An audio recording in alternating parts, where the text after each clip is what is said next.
ബംഗ്ലാദേശ് രാഷ്ട്രീയ നേതാവ് നടത്തിയ ഇന്ത്യ വിരുദ്ധ പ്രസ്താവനകളിൽ ഔദ്യോഗികമായി പ്രതിഷേധം രേഖപ്പെടുത്തി ഭാരതം.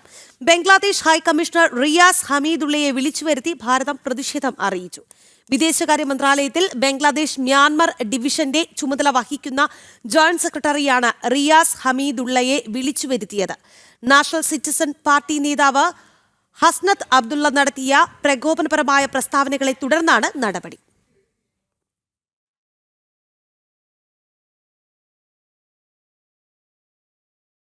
ധാക്കയിലെ സെൻട്രൽ ഹമീദ് മിനാറിൽ നടന്ന സമ്മേളനത്തിലാണ് ഹസ്നത്ത് അബ്ദുള്ള വിവാദപരമായ പരാമർശങ്ങൾ നടത്തിയത്. ഇന്ത്യയുടെ ശത്രുതയുള്ള ശക്തികൾക്കും വിഘടനവാദ ഗ്രൂപ്പുകൾക്കും ധാക്ക അഭയം നൽകുമെന്നും ഭാരതത്തിന്റെ സപ്തസഹോദരി സംസ്ഥാനങ്ങളെ, അതായത് അരുണാചൽ പ്രദേശ്, അസം, മണിപ്പൂർ, മേഘാലയ, മിസോറാം, നാഗാലാൻഡ്, ത്രിപുര എന്നീ സംസ്ഥാനങ്ങളെ ഇന്ത്യയിൽ നിന്ന് വിച്ഛേദിക്കാൻ സഹായിക്കുമെന്നും അബ്ദുള്ള പറഞ്ഞു. ഈ പ്രസ്താവനകൾക്ക് സദസ്സിലുള്ളവർ കൈയടിക്കുകയും ചെയ്തിരുന്നു. ഇതിനെതിരെയാണ് ഭാരതത്തിന്റെ പ്രതിഷേധമുയർന്നത്.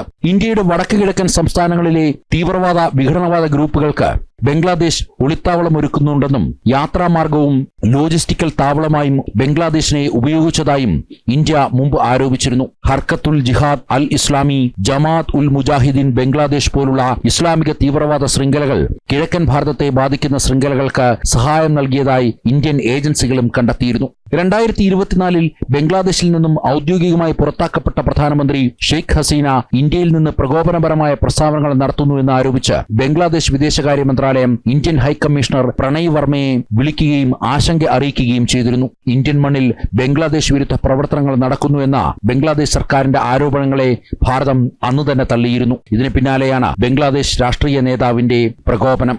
ജനം, ഡൽഹി.